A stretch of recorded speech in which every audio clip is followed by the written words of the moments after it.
প্ৰাকৃতিক সৌন্দৰ্যৰে ভৰপূৰ উত্তৰ পূৰ্বাঞ্চলৰ এখন ৰাজ্য হ'ল অসম। প্ৰধানতঃ কৃষিকাৰ্যক ভিত্তি কৰিয়েই গঢ়ি উঠিছে অসমৰ মূল ভেটি। অসমৰ প্ৰায় সংখ্যক লোকেই বাস কৰে গ্ৰাম্যাঞ্চলত। ভাৰতবৰ্ষৰ প্ৰধানমন্ত্ৰী নৰেন্দ্ৰ মোদীৰ সবকা সাথ সবকা বিকাশ সবকা বিশ্বাস নীতিক সৰুগত কৰি দেশৰ উন্নয়নৰ স্বাৰ্থত গ্ৰহণ কৰা ভিন্ন জনকল্যাণকামী আঁচনিৰ জৰিয়তে অসমৰ গ্ৰাম্যাঞ্চলৰ পৰিৱেশ সলনি কৰিবলৈ চৰকাৰে চেষ্টা কৰি আহিছে।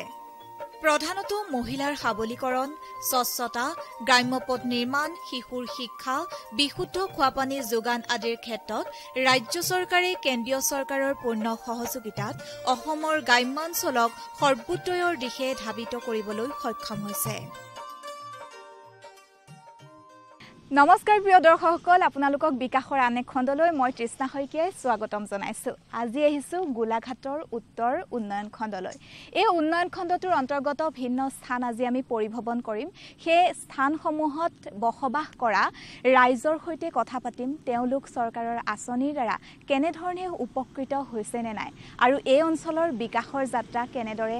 অব্যাহত আছে তাৰে আভাস ল'ম। তেতিয়াহ'লে বলক মোৰ সৈতে আজিৰ যাত্ৰা আৰম্ভ কৰোঁ, আহক। গোলাঘাট জিলাৰ খুমটাই সমষ্টিৰ উন্নয়ন খণ্ডসমূহৰ ভিতৰত এক উল্লেখযোগ্য উন্নয়ন খণ্ড হৈছে গোলাঘাট উত্তৰ উন্নয়ন খণ্ড। এটা বৃহৎ অঞ্চলক সামৰি গঠন হোৱা গোলাঘাট উত্তৰ উন্নয়ন খণ্ডটোৰ পৰাই বৰ্তমান উন্নয়ন খণ্ডৰ অন্তৰ্গত পঞ্চায়তসমূহত ভিন্ন জনকল্যাণমূলক আঁচনিৰ কামসমূহ পৰিচালিত হয়। উন্নয়ন খণ্ডটোৰ খণ্ড উন্নয়ন বিষয়াৰ নেতৃত্বত কৰ্মচাৰীসকলে উন্নয়ন খণ্ডটোৰ অন্তৰ্গত গ্ৰাম্য অঞ্চলসমূহত ৰূপায়ণ কৰা জনকল্যাণমূলক আঁচনিসমূহ কেনেদৰে ৰাইজৰ মাজলৈ লৈ যাব পাৰি তাৰ কাৰণে আহুপুৰুষাৰ্থ চেষ্টা অব্যাহত ৰাখিছে। গোলাঘাট উত্তৰ উন্নয়ন খণ্ডটো গোলাঘাট জিলাৰ এটা খণ্ড। এইটো 1953 চনৰ 5 অক্টোবৰত স্থাপন কৰা হৈছিলে আৰু এই খণ্ডটোত 5টা পঞ্চায়ত আছে আৰু ইয়াত আমাৰ 5টা পঞ্চায়তৰ লগতে আমাৰ আঞ্চলিক পঞ্চায়তৰ কাৰ্যালয় এইটোৱে হয়। আৰু এই গোলাঘাট উত্তৰ উন্নয়ন কেন্দ্ৰই প্ৰায় 33 স্কোৱাৰ কিলোমিটাৰ এৰিয়া ইয়াত আছে আৰু ইয়াত আমাৰ প্ৰায় 9530টা হাউচহোল্ড আছে আগৰ চেঞ্চাছৰ তথ্যমতে আৰু প্ৰায় 46,000 ইয়াৰ জনসংখ্যা। মহাত্মা গান্ধী ৰাষ্ট্ৰীয় গ্ৰাম্য নিয়োগ নিশ্চিত আঁচনিখনে গ্ৰাম্য দুখীয়া কৃষিজীৱী লোকক মজুৰি ভিত্তিক কৰ্ম সংস্থাপনৰ সুবিধা প্ৰদানেৰে আৰ্থিকভাৱে টনকিয়াল কৰাৰ ক্ষেত্ৰত নতুন যুগৰ সূচনা কৰিছে। আঁচনিখনৰ সফল ৰূপায়ণে দুৰ্গম অঞ্চলৰ যাতায়াত ব্যৱস্থাৰ উন্নয়ন সাধনৰ লগে লগে গ্ৰাম্য জনসাধাৰণৰ মূল জীৱিকাৰ উত্তৰণ ঘটিছে। গোলাঘাট উত্তৰ উন্নয়ন খণ্ডৰ ভিন্ন অঞ্চলত আমি এই আঁচনিখনৰ সফল ৰূপায়ণ দেখিবলৈ পাইছিলোঁ। MGNৰেগাৰ ইয়াত আমাৰ এতিয়া যিটো আমি এক্টিভ জব কাৰ্ড বুলি কওঁ, যিসকলে যোৱা 3 বছৰ ধৰি কাম কৰি আছে, তেনেকুৱা আমাৰ 5,766 গৰাকী আমাৰ হিতাধিকাৰী আছে। গতিকে তেখেতসকলক উপকৃত কৰিবৰ কাৰণে যিটো আমি মোটামুটি যিটো আমাৰ মূল উদ্দেশ্য MGNৰেগা গোটেই স্কিমখনৰ এটা হৈছে তেওঁলোকক আমি এটা ৱেজ এমপ্লয়মেণ্ট দিয়া আৰু দ্বিতীয়তে এছেট ক্ৰিয়েশ্যন কৰা, এটা যাতে ব্লকটোৰ ভিতৰত বা পঞ্চায়তত এটা এছেট ক্ৰিয়েট হয়। সেই দুটাৰ কাৰণে ইয়াত আমাৰ পৰ্যাপ্তখিনি বিভিন্ন আমি স্কিম লোৱা হৈছে। তাৰে আমাৰ প্ৰায় 380টা স্কিম ইতিমধ্যে সম্পূৰ্ণ হৈছে আৰু 1622টা স্কিম আমাৰ আছে। তাৰ ভিতৰত আমাৰ কিছুমান স্কিম আছে যিখিনি সামূহিকভাৱে কৰা হৈছে। ধৰক তাত ৰাস্তাও আছে আৰু ইয়াত যিহেতু এই গোটেই খুমটাই অঞ্চল সমষ্টিটোৰ যিটো অঞ্চল, ইয়াত ৰাস্তা পদূলি যথেষ্ট বেয়া আছিলে। গতিকে ৰাস্তাৰ ক্ষেত্ৰত MGNৰেগা স্কিমৰ পৰা ৰাস্তা ধৰা হৈছে, যিখিনি আমি CC ব্লক বা পেভাৰ্ছ ব্লকৰ ৰাস্তা বুলি কওঁ। আৰু আমাৰ মাননীয় বিধায়ক মহোদয় যথেষ্ট যিহেতু ইয়াত ৰাজপথ লৈ পেলাই আৰু বিভিন্ন ধৰণৰ যিখিনি জীৱিকা আহৰণ কৰিব পৰা আঁচনি, ধৰক সমূহীয়া প্লেণ্টেশ্যন কৰা হৈছে, তাত ধৰক ফিচাৰী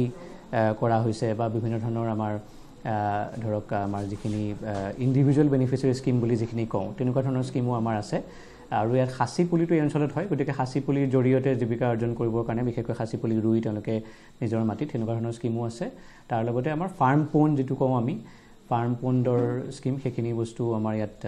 আছে, সেইখিনি বস্তু আমাৰ ইয়াত কৰা হৈছে। আমি যাত্ৰা কৰিছিলোঁ পশ্চিম মিছামৰা গাঁও পঞ্চায়তৰ মুদি গাঁৱৰ বৃক্ষ পৰ্যটন ক্ষেত্ৰলৈ, য'ত আমি দেখিবলৈ পাইছিলোঁ MGNৰেগা আঁচনিৰ দ্বাৰা বহুতো পুৰুষ মহিলাই কাম কৰি থকা। তেওঁলোকে বৃক্ষ পৰ্যটন ক্ষেত্ৰখনত কাম কৰি কিছু আৰ্থিকভাৱে সফল হ'বলৈ সক্ষম হৈছে। বৰ্তমান মডিগাঁও বৃক্ষ পৰ্যটন উদ্যানত হাবি চাফাই আৰু ভূমি উন্নতিকৰণৰ কাম MGNৰেগা আঁচনিৰ অধীনত 1,69,053 টকা ব্যয় সাপেক্ষে MGNৰেগাৰ কৰ্মীৰ দ্বাৰা কৰি থকা হৈছে। আমাৰ যিটো আমি জব কাৰ্ড কাম কৰি আছো সেই জব কাৰ্ড কামখিনি আমি 100 দিন ধৰি কৰি আছো আৰু আমি ইয়াৰ ওপৰত কোনো আপত্তি নাই। আমি আমাও টাইমতে পাই আছো, গতিকে মোৰ বিশেষ ক'বলগীয়া নাই। আমি সবখিনি মানে আমি জব কাৰ্ড থ্ৰু দি পাই আছো। আমি কামো ভালকে হৈছে, আমি হাজিৰাও ভালকে পাই আছো। ইয়াত এতিয়া কি কৰি আছে? ইয়াত আমি চাফ চিকুণ কৰি আছো, যেনেকৈ ফুলবাৰী আছে আমাৰ ফুলবাৰী এইবিলাক চাফ চিকুণ কৰি আছো আমি। আৰু আপোনালোকে দৈনিক কেই টকাকে পায় মজুৰি? আমি দৈনিক আপোনাৰ 238 টকা। 238 টকাকে 100 দিন পালে আপোনালোকে বছৰত এটা ভাল আপোনালোকে ধন পাবলৈ সক্ষম হয়, নহয় জানো? আপোনালোকে আৰ্থিকভাৱে স্বাৱলম্বী হ'বলৈ পাৰিছে জব কাৰ্ডৰ জৰিয়তে। সুখী এতিয়া আপোনালোকে? আমি সুখী আছো। মডিগাঁও বৃক্ষ পৰ্যটন উদ্যানত বৰ্তমান প্ৰধানমন্ত্ৰীৰ ৰাষ্ট্ৰীয় নিয়োগ নিশ্চিত আঁচনি গ্ৰামীণৰ দ্বাৰা পুখুৰী নিষ্কাশন, গছপুলি ৰোপণ, বৃক্ষ পৰ্যটন ক্ষেত্ৰখনত বিশেষভাৱে কামসমূহ কৰি থকা হৈছে। খুমটাই সমষ্টিৰ মাননীয় বিধায়ক মহোদয়ৰ চকুৰ দৃষ্টিত মানে পৰিলে যে এইটো এটা বিলুপ্তপ্ৰায় অৱস্থাত তেখেতে এইটো এটা উজ্জীৱিত কৰিবৰ কাৰণে স্থানীয় যুৱকসকল বা আমাৰ স্থানীয় ৰাইজৰ সহযোগত বিভিন্ন ধৰণৰ আঁচনি যোগান ধৰি এটা মানে পৰ্যটন ক্ষেত্ৰলৈ ৰূপান্তৰ কৰিবলৈ তেখেতৰ চিন্তাধাৰাত আগবাঢ়িলে আৰু সেই অনুপাতে তেখেতে ইয়াত এটা আনটাইড ফাণ্ডৰ আন্তঃগাঁথনি দিলে। এটা বয়ন শিল্পৰ মানে ৱেভিং ছেট, যিটো গোটৰ কাৰণে হয়, MLA ফাণ্ডৰ পৰা দিলে, বিধায়ক পুঁজিৰ পৰা দিলে। আৰু এটা স্কিম চলি আছে MGNৰেগা ক্ষেত্ৰত জাংঘল ক্লিয়াৰিং মানে চাফাইৰ কাৰণে যিটো আমাৰ এনেগা গাইডলাইনৰ মতে যিটো পৰে সেইটো এটা স্কিম ধৰি পেলাই এই পুখুৰীটো আমাক এটা জীৱিত অৱস্থা মানে ৰূপ দিলে, যে যিটো বিলুপ্ত হৈ আছিলে। আমি উদ্যানখনত খণ্ড উন্নয়ন বিষয়াৰ সৈতে ফুৰিছিলো আৰু দেখিবলৈ পাইছিলো এখন অৰ্কিড গ্ৰীণ হাউচ, য'ত উত্তৰ পূৰ্বাঞ্চলৰ ভিন্ন প্ৰজাতিৰ অৰ্কিড ৰখা হৈছে। বৰ্তমান 500ৰো অধিক অৰ্কিড ইয়াত ৰাখি দেশৰ ভিন্ন প্ৰান্তৰ পৰ্যটকক আকৰ্ষিত কৰিবলৈ সক্ষম হৈছে। উদ্যানখনত প্ৰায় 600বিধ প্ৰজাতিৰ গছপুলি ৰোপণ কৰাও হৈছে, ফলত ইয়ে পৰিৱেশ সংৰক্ষণৰ ক্ষেত্ৰত গুৰুত্বপূৰ্ণ ভূমিকা পালন কৰিছে। সমষ্টিটো সেউজীয়া কৰিবৰ বাবে আপুনি কেনেধৰণৰ পদক্ষেপ গ্ৰহণ কৰিছে অকণমান জানিব বিচাৰিম। মই দুটা কনচেপ্ট মই খুমটাই সমষ্টিৰ কাৰণে বাছি লৈছোঁ। Clean Khumtai, green Khumtai. এফালে ক্লিন হ'ব লাগিব আৰু গ্ৰীণ হ'ব লাগিব। আৰু সেই উদ্দেশ্য আগত ৰাখি যোৱা যিটো আমাৰ পৰিৱেশ দিৱস আছিল 5 জুন তাৰিখে, 5 জুনত এটা প্ৰতিযোগিতা মই আৰম্ভ কৰাইছিলোঁ। কি গছপুলি ৰোৱা প্ৰতিযোগিতা। তাত ইণ্ডিভিজুৱেলি মানে ব্যক্তিগতভাৱেও বহুতে যোগদান কৰিছিলে আৰু কিছুমানে গ্ৰুপ হিচাপেও যোগদান কৰিছিলে আৰু বিভিন্ন স্থানত গছপুলি ৰুবলৈ আৰম্ভ কৰিলে। আপোনালোকে আজি গ'লে কাৰোবাক সুধিলে দেখাব যে এইখিনি যদি ডাঙৰ গছ দেখিছে ইমানটো জানিব যে মোৰ প্ৰতিযোগিতাত ৰোৱা গছ। সেই প্ৰতিযোগিতা পাতি মই খুমটাই সমষ্টিত বহু হাজাৰ গছপুলি ৰোৱাবলৈ সক্ষম হ'লোঁ। এই আমাৰ মাননীয় মুখ্যমন্ত্ৰী মহোদয় ছাৰে কৰাৰ আগত হৈ গৈছে এইটো। আৰু সৌ সিদিনা তেওঁলোকৰ পুৰস্কাৰসমূহ বিতৰণ কৰা হৈছে, ফাৰ্ষ্ট, ছেকেণ্ড, থাৰ্ড তেনেকুৱা ব্যক্তিগতভাৱে আৰু গ্ৰুপত। আৰু আচৰিত কথা যে বহু শিশুসকল আৰু বহু মহিলাই ইয়াত যোগদান কৰিলে। শিশুসকলে নিজে আহি তেওঁলোকে অনলাইনত যোগদান কৰি পেলাই ৰুইছে, তেওঁলোকে পুৰস্কাৰ পাবলৈ সক্ষম হৈছে। মোৰ ইচ্ছা যে শিশুসকলে এতিয়াৰ পৰাই এইটো গছপুলি ৰোৱাটো তেওঁলোকৰ এটা অভ্যাসত পৰিণত হওক। কেন্দ্ৰীয় চৰকাৰৰ এক উল্লেখযোগ্য আঁচনি হৈছে পঞ্চদশ বিত্তীয় আঁচনি। এই আঁচনিৰ জৰিয়তে গ্ৰাম্য অঞ্চলত চৰকাৰে এক উল্লেখযোগ্য বৰঙণি যোগাবলৈ সক্ষম হৈছে। বৰ্তমান আমি গোলাঘাট উত্তৰ উন্নয়ন খণ্ডৰ অধীনৰ অঞ্চলসমূহত এই আঁচনিখনৰ সফল ৰূপায়ণ দেখিবলৈ পাইছিলোঁ। পঞ্চদশ বিত্তীয় আয়োগ হিচাপে আমাৰ দুটা পৰ্যায়ত হয়, এটা আঞ্চলিক পঞ্চায়তৰ কাৰণে আৰু এটা আমাৰ গ্ৰাম পঞ্চায়তৰ কাৰণে। গতিকে তাত আমি 2020-21 যিটো বৰ্ষ আছে তাত আমাৰ দুটা ইনষ্টলমেণ্ট আছিলে, ফাৰ্ষ্ট ইনষ্টলমেণ্ট, ছেকেণ্ড ইনষ্টলমেণ্ট আৰু 21-22। এই দুটা বৰ্ষৰে আমাৰ 2020-21ৰ যিটো ফাৰ্ষ্ট ইনষ্টলমেণ্ট সেইখিনি আমাৰ প্ৰায় শেষ হৈছে। তাত 33টা স্কিম আছিলে, সেইখিনি শেষ হৈছে। দ্বিতীয় যিটো ইনষ্টলমেণ্ট আছিলে তাত আমাৰ 26টা স্কিম আছিলে, সেই 26টা স্কিমৰো আমাৰ প্ৰায়খিনি স্কিমেই শেষ হৈছেগৈ। এতিয়া আমাৰ 21-22ৰ 20টা স্কিমৰ কাম চলি আছে। তাত মূলতঃ এনেকুৱা ধৰণৰ থকা যিখিনি আমাৰ পঞ্চদশ বিত্তীয় আয়োগৰ যিখিনি আমাৰ গাইডলাইন আছে সেইখিনি মতে আৰু আটাইতকৈ যিসকল আমাৰ যিখিনি স্কিম খুব গাঁৱৰ কাৰণে দৰকাৰী বিশেষকৈ ইয়াত আপুনি দেখিব যে আমাৰ পঞ্চায়ত বিত্তীয় আয়োগৰ ফালৰ পৰা আটাইতকৈ বেছি গুৰুত্ব দিয়া হৈছে ৰাস্তাৰ ক্ষেত্ৰত মানে চিচি ব্লক ফ্লেভাৰ্ছ ব্লকৰ ৰাস্তা আমাৰ বিভিন্ন অংগনবাদী কেন্দ্ৰ আছে সেইবিলাকৰ ৰিপেয়াৰিং যথেষ্ট বেয়া অৱস্থাত আছিলে সেইখিনি বহুত LP স্কুলৰ হয়তো ৱালৰ কাম তথাপি নামঘৰত ধৰক টয়লেট বনোৱা আৰু তাত আমি স্বচ্ছ ভাৰত মিছনৰ আৰু যেটো আমাৰ JJM সেই দুটা আঁচনিৰ একেলগে কাম কৰা হৈছে তাতো আমাৰ কিছুমান কমিউনিটি মেনেজ স্যানিটাৰী কমপ্লেক্স আছে তেনেকুৱা আমাৰ 30টা আছে তাৰে আমাৰ 7টা কাম শেষ হৈছে তাৰ লগতে আমাৰ যেটো মিনি MCF বুলি কওঁ তাৰ মানে মেটেৰিয়েল কালেকচন ফেচিলিটি আৰু চেন্ট্ৰেল MCF তেনেকুৱা ধৰণৰ আমাৰ মুঠতে পঞ্চায়তত 5টা আৰু মিনি MCF যেটো আছে হেতু আমাৰ 45টা আছে সেইখিনি কামো আমাৰ বহুতখিনি প্ৰায় 40% কাম শেষ হৈছে গতিকে ইয়াৰ জৰিয়তে আমাৰ যেটো স্বচ্ছতা কৰা গোটেই গাঁওবিলাক খুব নিকাকৈ ৰখা আৰু হেতু আমাৰ মানে আঁচনি আমাৰ স্কিমৰ ফালৰ পৰাও কৰা হৈছে লগতে আমাৰ বিধায়ক মহোদয় কৈছে গুৰুত্ব দিয়ে গতিকে সেউজ কৰি ৰখা আৰু সেইখিনি কাম আমি 15 ফাইনেন্সৰ পৰা কৰিছো আমি যাত্ৰা কৰিছিলো গোলাঘাট উত্তৰ উন্নয়ন খণ্ডৰ অন্তৰ্গত মধ্য মিছামৰা গাঁও পঞ্চায়তৰ এটা অঞ্চললৈ তাত আমি খণ্ড উন্নয়ন বিষয়াৰ সৈতে গৈ দেখিবলৈ পাইছিলো এখন মহিলাৰ বজাৰ য'ত তাৰ স্থানীয় মহিলাসকলে নিজকে আত্মনিৰ্ভৰশীল হোৱাৰ পথ বিচাৰি পাবলৈ সক্ষম হৈছে তেওঁলোকে নিজৰ সামৰ্থ্য অনুযায়ী ভিন্ন কামত নিয়োজিত হৈ নিজেই আত্মনিৰ্ভৰশীল হ'বলৈ সামৰ্থ্য হৈছে পঞ্চদশ বিত্তীয় আঁচনিৰ অধীনত 10 লাখ টকা ব্যয় সাপেক্ষে নিৰ্মাণ কৰা বজাৰ গৃহই অঞ্চলটোৰ মহিলাসকলৰ বাবে এক আশাৰ ৰেঙনি কঢ়িয়াই আনিবলৈ সক্ষম হৈছে খণ্ড উন্নয়নৰ তৰফৰ পৰা আপোনালোকক এইখিনি সুবিধা কৰি দিছে আপোনাৰ কিহৰ দোকান আছে ইয়াতে মোৰ ইয়াত কাপোৰৰ দোকান আছে আপোনালোকৰ লাভালাভসমূহ কেনে ধৰণৰ আৰ্থিকভাৱে আমি স্বাৱলম্বী হ'বলৈ আমাক নৰ্থ ব্লকৰ ফালৰ পৰা আমাক ছখন দোকান মই দেখিছো আমাক বনাই দিছে আৰু ছগৰাকী মহিলা আমি ইয়াত স্বাৱলম্বী হ'ব পাৰিছো আৰু মোৰ কাপোৰৰ দোকান আছে এনেকে আমি হয় মই বাকি সকলোৰে লগত কথা পাতি যাম লাহে লাহে মই আপোনাৰ ওচৰত আপোনাৰ কিহৰ দোকান আছে মোৰ পাৰ্লাৰ আছে পাৰ্লাৰ আৰু মহিলা বুলি ক'লে এটো আজিকালি কাজ হাজুন কাচুন সকলো থাকে নহয় জানো লাভালাভ কেনেকুৱা ধৰণৰ আৰ্থিকভাৱে ধুনিয়াকে টনকিয়াল হ'ব পাৰিছে হয় হয় পাৰিছে হয় প্ৰথমে আমি প্ৰথমটো গিহিনী আছিলো এতিয়া আমি এয়া হোৱাৰ কাৰণে আমি ওলাই আহি দোকানখনতে 2 টকা ঘটিব পাৰিছো আত্মসহায়ক গোটত সোমাই প্ৰথম লোন ললো লোন লৈ তাপা ইয়াত ওলাই ঘটিব পাৰিছো আৰু 2 টকা আজি আপোনালোক সুখী সকলো মহিলা নহয় জানো গ্ৰাম্য পথ অবিহনে এটা অঞ্চলৰ উন্নয়ন কেতিয়াও সম্ভৱ হ'ব নোৱাৰে সেয়েহে চৰকাৰী বৰ্তমান গ্ৰাম্য পথ নিৰ্মাণৰ ক্ষেত্ৰত যথেষ্টখিনি গুৰুত্ব প্ৰদান কৰা দেখিবলৈ পোৱা গৈছে গোলাঘাট উত্তৰ উন্নয়ন খণ্ডৰ পশ্চিম মিছামৰা গাঁও পঞ্চায়তৰ মধ্যমুদৈ গাঁৱত বিত্তীয় আয়োগৰ দ্বাৰা এটা 400 মিটাৰ দৈৰ্ঘ্যৰ পকীপথ নিৰ্মাণ কৰি তাৰ স্থানীয় ৰাইজক উপকৃত কৰিছে এখন পঞ্চায়তৰ অন্তৰ্গত অঞ্চলসমূহত যথেষ্টখিনি উন্নয়ন কৰিব লাগে সেই উন্নয়নৰ ধাৰাটো ৰাইজক কেনে ধৰণে উপকৃত কৰিছে পশ্চিম মিছামৰা গাঁও পঞ্চায়তত উন্নয়নৰ ধাৰা বৰ্তমান আমাৰ গোলাঘাট উত্তৰ উন্নয়ন খণ্ড আৰু স্থানীয় বিধায়কৰ সহযোগত আমি ধাৰাবাহিকভাৱে আগবঢ়াই গৈ আছো আমি এতিয়া যিটো স্থানত আছো এই ৰাস্তাটো এটা সময়ত ইয়াত মানুহ যাব নোৱাৰা এটা অৱস্থা বোকাময় আমি এই ৰাস্তাটো চতুৰ্দশ বিত্তীয় আয়োগৰ দ্বাৰা প্ৰায় 150 মিটাৰ আমি চতুৰ্দশ বিত্তীয় আয়োগৰ পৰা কৰিলো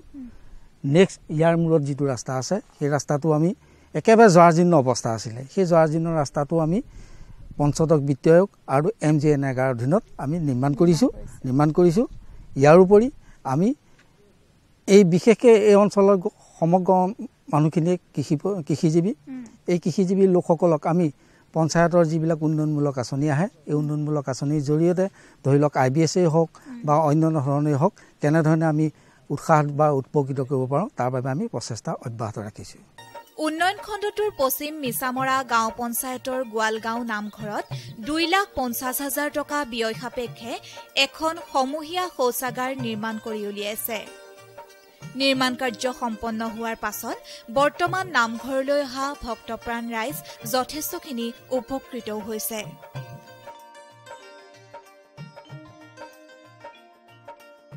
আপোনালোকৰ যেটো শৌচাগাৰ ইয়াতে নিৰ্মাণ কৰা হৈছে সমূহীয়াভাৱে যাৰ দ্বাৰা আপোনালোক এই অঞ্চলৰ ভক্তপ্ৰাণ ৰাইজ যিখিনি আপোনালোক ভক্ত নামঘৰলৈ দৈনিক অহা যোৱা কৰে তেওঁলোক উপকৃত হৈছে নিশ্চয় কাৰণ বিশেষকৈ আমাৰ ইয়াত তেনেকুৱা কোনো পৰিস্থিতিৰ ব্যৱস্থা নাছিল প্ৰস্ৰাৱগাৰ বা ইউৰিনেল লেট্ৰিনৰ এইবিলাকৰ ব্যৱস্থা নাছিল নথকাৰ ক্ষেত্ৰত এই চৰকাৰে ইমান টকা খৰচ কৰি আমাক যি গাঁৱৰ ক্ষেত্ৰত যিখিনি আমাক সহায় সাৰথি কৰিছে তাৰ প্ৰতি ধন্যবাদ থাকিল আৰু বিশেষকৈ আমাৰ ধৰ্মপ্ৰাণ যিসকল ব্যক্তি আমাৰ ইয়ালৈ আহে ধৰ্মপ্ৰাণ মানুহসকল তেখেতসকলে আহি বৰ্তমান এই বস্তুটো হোৱাৰ পাছত তেখেতসকলে অন্ততঃ সেইটো ব্যৱহাৰ কৰিছে আৰু ব্যৱহাৰ কৰিলত আমাৰ গাঁৱৰ ৰাইজ লগতে ধৰ্মপ্ৰাণ ৰাইজ সম্পূৰ্ণভাৱে আমি উপকৃত হৈছোঁ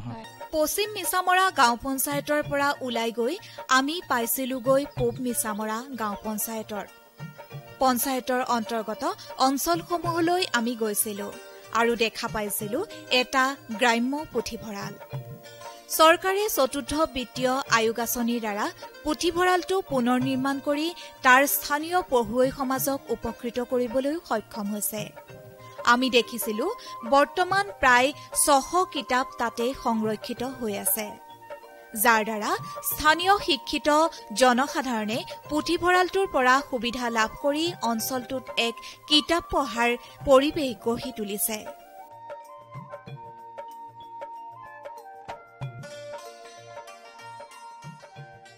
যিহেতু বৰ্তমান সময়ত এটা অঞ্চলৰ শৈক্ষিক বাতাবৰণটো গঢ়াৰ ক্ষেত্ৰত এটা পুথিভঁৰালে যথেষ্টখিনি সহায় কৰে আপোনালোকৰ এই পুথিভঁৰালটো কেনেকৈ গঢ় লৈ উঠিলে বা চৰকাৰৰ ফালৰ পৰা আপোনালোকে কি এনে ধৰণৰ সুবিধা পাইছে কথাখিনি অকণ জানিব বিচাৰিছো আমাৰ পুথিভঁৰালটো আমাৰ এই 1975 চনত এই পুথিভঁৰালটো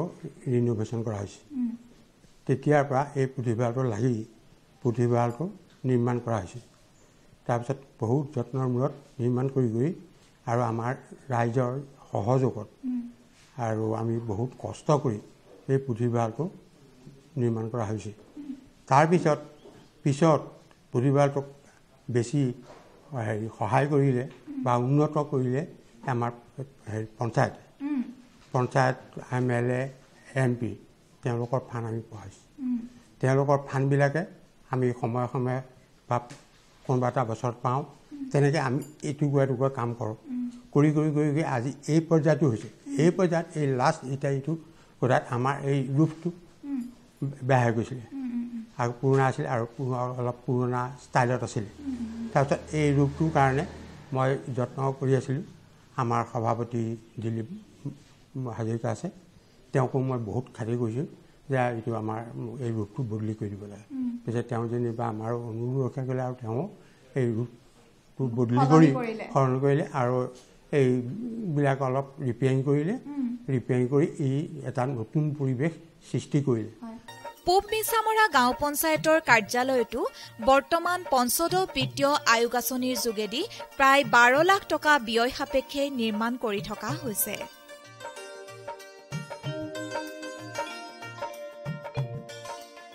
লগতে আমি দেখিবলৈ পাইছিলো এটা বৃহৎ পুখুৰী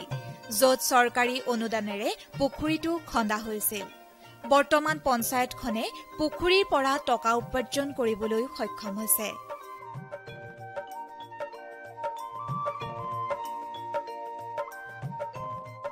আমি দেখিছিলো পঞ্চায়তখনে অঞ্চলটোত পঞ্চদশ বিত্তীয় আয়োগ আঁচনিৰ দ্বাৰা ৩২,৫০০ টকা ব্যয় সাপেক্ষে জাবৰ নিষ্কাশনৰ বাবে মিনি মেটেৰিয়েল ফেচিলিটি কেন্দ্ৰ নিৰ্মাণ কৰা যাতে অঞ্চলটোৰ পৰিৱেশ স্বচ্ছ হৈ থাকে আপোনাৰ পঞ্চায়তৰ অন্তৰ্গত অঞ্চলসমূহত আপুনি উন্নয়নৰ ধাৰাটো কেনেদৰে অব্যাহত ৰাখিছে আমাৰ পূব মিছামৰা গাঁও পঞ্চায়তৰ ভাৰতৰ প্ৰধানমন্ত্ৰী নৰেন্দ্ৰ মোদী ডাঙৰীয়াৰ যি সবকা সাথ সবকা বিকাশ সেই লক্ষ্য আৰু উদ্দেশ্য আগত ৰাখি আমি আমাৰ পূব মিছামৰা গাঁও পঞ্চায়তখনে যাতে প্ৰত্যেকটো স্কিম আমি প্ৰত্যেকটো বা বেনিফিচিয়াৰী কেনেকুৱা যি জেগাত আমি প্ৰত্যেক জেগাতে আমি সেই স্কিম দিবলৈ সক্ষম হৈছোঁ ইয়াত আপোনালোকে দেখিছে আমাৰ সেৱা সংঘ পুথিভঁৰাল আছে এই পুথিভঁৰালটো অতি পুৰণা আছিল অলপ জৰাজীৰ্ণ অৱস্থাত আছিল আমাৰ স্কিমৰ যোগেদি এই অনুষ্ঠানটো আমি যাতে জিলিকাই তুলিব পাৰোঁ তাত এটা আমি টয়লেট ব্যৱহাৰ কৰিছোঁ আৰু এইটো আমি যিটো NREGAৰ যোগেদি আমি NREGAৰ যোগেদি প্ৰায় 2 বিঘা মাটি এইটো এটা প্লট আছিল যিটো পোট খাই আছিলে ৰাইজৰ বহুত অসুবিধা হৈছিল সেই এটা স্কিম ধৰি সেই স্কিমৰ পইচাৰে আমি এনৰেগাৰ মানুহৰ দ্বাৰাই ইয়াত পুখুৰীটো আমি প্ৰায় সম্পূৰ্ণ কৰিছোঁ খানি তাৰপিছত সেইটো পুখুৰীত মাছ দিয়া হৈছে এইটো সম্পূৰ্ণ ৰাইজৰ সহযোগত আমাৰ যিহেতু এখন দৰিঙাগল গাঁও আছে প্ৰায় 200-250 ঘৰ মানুহ আছে তেখেতসকলে একেলগে ইয়াত মাছ পোনা মেলিছে আৰু আমাৰ যেনেকৈ বিহু আহে বা তেনেকুৱা কিবা কিবি এটা উৎসৱ আহিলে ৰাজহুৱা এই পুখুৰীত মাছ ধৰি তেখেতসকলে সমূহীয়াভাৱে ৰাখিছোঁ বৰ্তমান চৰকাৰৰ এখন উল্লেখযোগ্য আঁচনি হৈছে অসম দৰ্শন আঁচনি এই আঁচনিৰ যোগেদি চৰকাৰে সত্ৰ নামঘৰসমূহৰ আন্তঃগাঁথনি নিৰ্মাণৰ ক্ষেত্ৰত অনুদান দিয়াৰ ব্যৱস্থা কৰিছে যাতে আঁচনিখনৰ দ্বাৰা ভক্তপ্ৰাণ ৰাইজ উপকৃত হ'ব পাৰে আমি গৈছিলো মধ্য মিছামৰা গাঁও পঞ্চায়তৰ অন্তৰ্গত দুলিয়া গাঁও বৰনামঘৰলৈ এই নামঘৰটো নিৰ্মাণ কৰা হৈছিল 1718 চনতে বৰ্তমান অসম চৰকাৰৰ অসম দৰ্শন আঁচনিৰ দ্বাৰা 10 লাখ টকা অনুদান দি নামঘৰটো পুনৰ নিৰ্মাণৰ ক্ষেত্ৰত গুৰুত্বপূৰ্ণ ভূমিকা পালন কৰা দেখা গৈছে নামঘৰটোৰ পুনৰ নিৰ্মাণ হোৱাৰ ফলত স্থানীয় ৰাইজ যথেষ্টখিনি উপকৃত হ'বলৈ সক্ষম হৈছে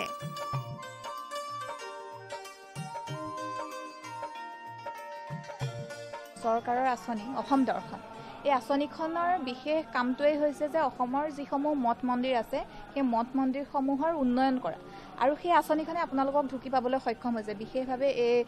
দুলিয়া গাঁও নামঘৰ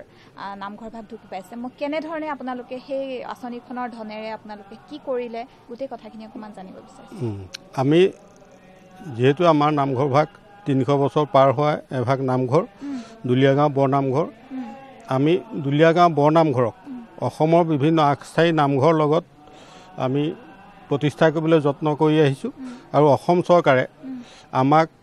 অসম দৰ্শন আঁচনিৰ জৰিয়তে যি 10 লাখ টকা দিলে আমি সেই যি আমাৰ পূৰ্বপুৰুষৰ প্ৰতিষ্ঠা খান্দি থৈ যোৱা এই পুখুৰীভাগ আছিলে তাক আমি ৰক্ষণাবেক্ষণ দিবৰ বাবে সেই 10 লাখ টকা ব্যৱহাৰ কৰিছোঁ আৰু দ্বিতীয়তে আমি সেই অনুদানেই নহয় আমি বিধায়ক মহোদয় আমাৰ টিংপাতখিনি জৰাজীৰ্ণ হৈ গৈছিলে তেখেতে দেখি সেই টিংপাতখিনিও সলাই দিলে আমাৰ টয়লেটৰ অভাৱ হৈ আছিলে বিধায়ক মহোদয়ে টয়লেটটোৰ ব্যৱস্থা কৰি দিলে আৰু তাৰ মাজতে সাংসদ গৌৰৱ গগৈ ডাঙৰীয়া আহিও আমাৰ 2.5 লাখ টকা দিলে তাৰে আমি পুখুৰী গিলখিনি ব্যৱস্থা কৰা হ'ল গোলাঘাট উত্তৰ উন্নয়ন খণ্ডৰ অধীনৰ জিলা পঞ্চায়ত সমল কেন্দ্ৰত বৰ্তমান পঞ্চায়তসমূহৰ সভাপতি সদস্য আৰু আত্মসহায়ক গোটসমূহক প্ৰশিক্ষণ দিয়াৰ ব্যৱস্থা কৰা হৈছে যাতে প্ৰশিক্ষণ লাভ কৰি তেওঁলোকে চৰকাৰৰ আঁচনিসমূহ সফলভাৱে ৰূপায়িত কৰিব পাৰে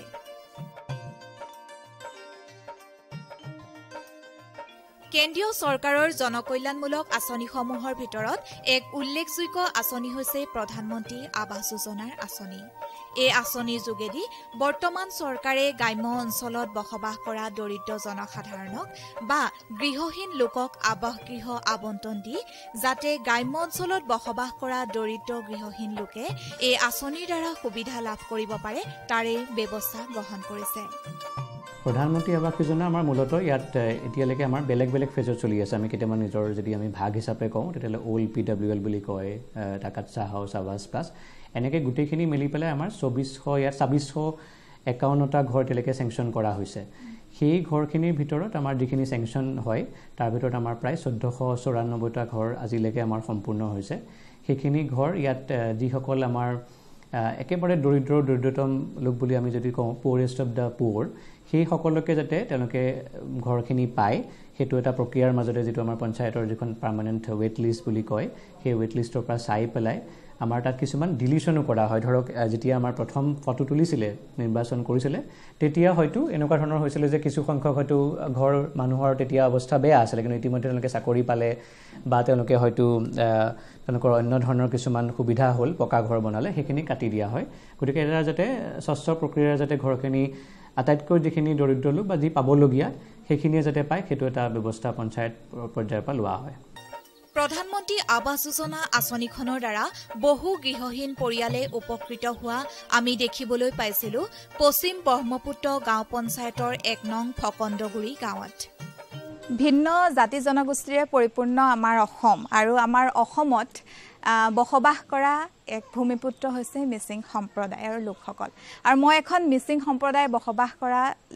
গাঁৱত আছোঁ আৰু এই গাঁৱৰ জনসাধাৰণৰ সৈতে কথা বতৰা পাতিছোঁ তেওঁলোকৰ পৰা জানিব পাৰিছোঁ চৰকাৰে ভিন্ন সময়ত যিসমূহ জনকল্যাণমূলক আঁচনি আছে ৰূপায়িত কৰিছে সেই আঁচনিসমূহৰ জৰিয়তে তেওঁলোক উপকৃত হৈছে আৰু মই বৰ্তমান যিটো চাংঘৰত উঠি আছোঁ আপোনালোকে দেখিছে সেই চাংঘৰটো প্ৰধানমন্ত্ৰী আৱাস যোজনাৰ অধীনত তেওঁলোকক নিৰ্মাণ কৰি দিয়া হৈছে কেৱল এইটো ঘৰেই নহয় এই অঞ্চলৰ বহু ৰাইজে এই আঁচনিখনৰ জৰিয়তে উপকৃত হৈছে পশ্চিম ব্ৰহ্মপুত্ৰ গাঁও পঞ্চায়তৰ ১ নং ফকন্দগুৰি গাঁও মিচিং সম্প্ৰদায়েৰে পৰিপূৰ্ণ গাঁও নদী কাষৰীয়া গাঁওখনৰ প্ৰায় সংখ্যক লোকেই দৰিদ্ৰ হোৱাৰ বাবে চৰকাৰে তেওঁলোকক প্ৰধানমন্ত্ৰী আৱাস যোজনাৰ অধীনত বাসগৃহ প্ৰদান কৰি উপকৃত হ'বলৈও সক্ষম হৈছে চৰকাৰৰ ফালৰ পৰা আপোনালোকক এটা ধুনীয়াকৈ ঘৰ দিছে নহয় জানো প্ৰধানমন্ত্ৰী আৱাস যোজনা আগৰ ঘৰৰ অৱস্থা কেনেকুৱা আছিল আপোনালোকৰ আগৰ ঘৰ অৱস্থা অলপ বেয়াই আছিলে বাৰু এতিয়া এইটো ভাঙি ভাল অলপ ধুনীয়াকৈ বনাইছোঁগৈ আৰু আপোনালোকে ঘৰটো ধুনীয়াকৈ চাংঘৰ বনাই লৈছে যিহেতু আপোনালোকৰ আপোনালোক মিচিং সম্প্ৰদায়ৰ লোক নহয় জানো আৰু চৰকাৰৰ পৰা কেনেধৰণৰ সুবিধা পাইছে সুবিধা এইবিলাক আৰু চবেই পাইছোঁ চাউল পাইছোঁ ঘৰ পাইছোঁ আৰু আমাৰ এইটোৱে আৰু কি আৰু পাব লাগে বেলেগ বস্তু পোৱা নাই বাৰু বৃদ্ধ পেঞ্চন কোনোবা পৰিয়ালত কোনোবাই পায় নেকি আমাৰ দেউতাই পায় জব কাৰ্ড পায় মানে পৰিয়ালত একোজন সদস্যই পায় প্ৰধানমন্ত্ৰী আৱাস যোজনাৰ ঘৰ ৬টা ডিজাইনৰ থাকে ফকন্দগুৰি গাঁও যিহেতু মিচিং সম্প্ৰদায়ৰ গাঁও সেয়েহে ইয়াত মিচিং চাংঘৰৰ আৰ্হিত আৱাসগৃহ সাজি দিয়া হৈছে সামগ্ৰিকভাৱে মিচিং সম্প্ৰদায়ৰ লোকসকলক উন্নয়নৰ দিশে লৈ যাবৰ বাবে আপুনি কেনেধৰণে কামসমূহ কৰি আছে ২৯ নং গেলাবিল সমষ্টিৰ অট'নমাছ কাউন্সিলৰ GM হিচাপে জেনেৰেল মেম্বাৰ হিচাপে যিটো অঞ্চলৰ উন্নয়নৰ কাৰণে যিটো প্ৰয়াস সেইটো মানে আগলৈকো মানে বহুত সমস্যা আছে আমাৰ বানেগৰখা অঞ্চলত বিভিন্ন ধৰণৰ অসুবিধা আছে যিটো পাৰোঁ আজি ৩ বছৰে ৰাইজৰ কাৰণে যিটো পুঁজি আহে পুঁজিবোৰৰ কাৰণে মানে কাম পুঁজি যিকোনো মানে পুঁজি দিয়ে আপোনাৰ ৰাস্তাই হওক বা স্কুল বাউণ্ডেৰীয়ে হওক বা আপোনাৰ নামঘৰ হওক বা ৰঙামঞ্চ হওক মুৰংঘৰ হওক তেনেধৰণৰ স্কিম প্ৰায় ৩ কোটি ২০ লাখমান কাম কমপ্লিট কৰা হৈছে আৰু ২২-২৩ৰ আপোনাৰ ১ কোটিমান এলটমেণ্ট হৈ এতিয়া বৰ্তমান কামবোৰ চলি আছে গোলাঘাটৰ উত্তৰ উন্নয়ন খণ্ডৰ অন্তৰ্গত ভিন্ন স্থানলৈ আজি আমি গ'লোঁ চৰকাৰৰ আঁচনিসমূহৰ জৰিয়তে এই অঞ্চলৰ ৰাইজ কেনেধৰণে উপকৃত হৈছে তাৰো জানিবলৈ আমি চেষ্টা কৰিলোঁ ইয়াৰ ভিন্ন জনসাধাৰণৰ সৈতে কথা পাতিলোঁ তেওঁলোক যথেষ্টখিনি উপকৃত হৈছে বুলি আমাৰ আগত অৱগত কৰিছে আজিৰ খণ্ডৰ পৰা মই তৃষ্ণা শইকীয়াই বিদায় লৈছোঁ পৰৱৰ্তী আন এক বিকাশৰ খণ্ডত আপোনালোকক লগ পাম আন এক স্থানৰ পৰা আজিলৈ বিদায় মাগিছোঁ ধন্যবাদ